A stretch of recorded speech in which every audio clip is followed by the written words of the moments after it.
Alright guys, so I know I haven't uploaded in quite a long time now. I posted on my community tab that I was gonna be switching over from posting edits to more commentary style videos.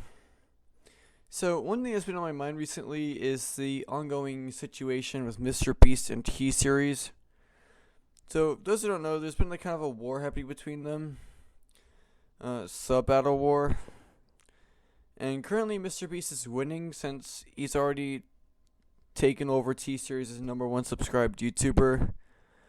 It's kind of amazing to think about considering how Mr. Beast went from just an average guy with not even an average guy, below that, he started his YouTube career on a very shitty old MacBook, like an old laptop. And he went from that to being the most subscribed YouTuber of all time. I mean, same could be said with PewDiePie. He was working at a hot dog stand, and then he became the most subscribed YouTuber of all time.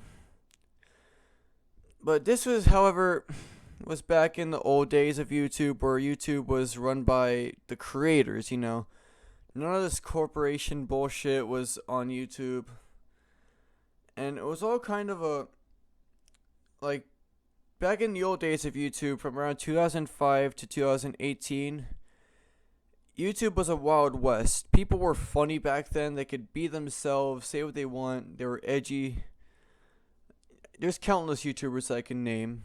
Filthy Frank, iDubbbz, from back in those days, etc. So, what do you mean? So, I think Mr. Beast overtaking T-Series is much more than just a YouTuber taking over, than just a channel taking over in subscribers. To me, it's more like, well, Mr. Beast, I think it's the first step for YouTube to come back to what it once was, where the creators occupied it. Where the creators were in charge, the whole you in YouTube. Where people can, speak their mind, be themselves, and there's not much of these free speech restrictions of what you can and cannot post, like there is now. So, what I mean by that is, when T-Series overtook PewDiePie back a few years back, it was like the final nail in the coffin from YouTube becoming what it once was to being an authoritarian hellhole riddled with ads and speech restraints that there are now. And because of these restraints, YouTube has been reduced down to 5 categories on videos on YouTube, which is just very boring. That's why people are going over to TikTok. By the way, fuck you if you like TikTok. It will never replace Vine. Just to get that out there. And Twitch. Twitch is pretty cool. Though, this whole process of how YouTube fell off, it didn't just happen. It didn't just happen with the T-Series incident with PewDiePie.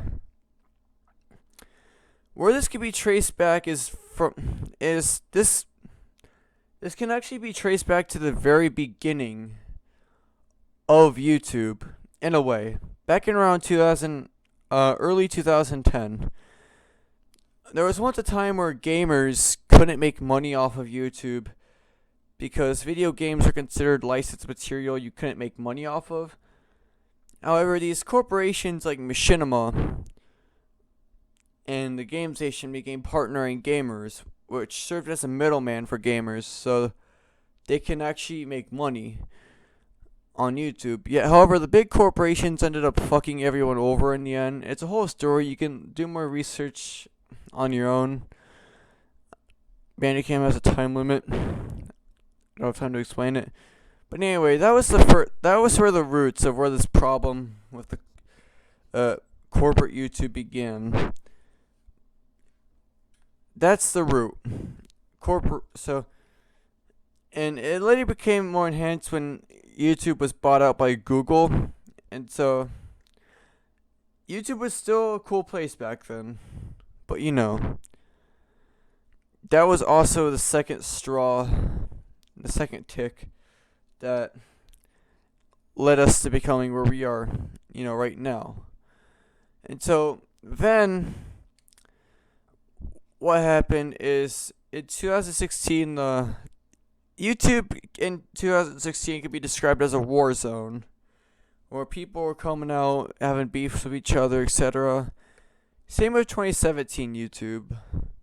The diss tracks, the roasts, the making videos back and forth, the exposés from 2016 evolved into the diss tracks of 2017. However, this could be traced back to the source a year before in 2015, where the drama channels officially took over the Minecraft, like the Let's Players in general. So then the next straw next what happened is the whole ElsaGate situation, where these inappropriate Spider-Man and Elsa videos were being targeted towards children. Everyone was furious about this and came together to stop it. And what ended up was what no one wanted. YouTube released their COPA Act, which made YouTube more family friendly. Meanwhile, that's not what people wanted. People just didn't want these videos targeted towards children. They didn't want those family friendly shit all over YouTube. And so, next in 2017, the whole in 2018 and 2019, the whole subbot, like the whole PewDiePie versus T-Series was a thing, and T-Series overtook PewDiePie in subscribers. That was the final straw, which turned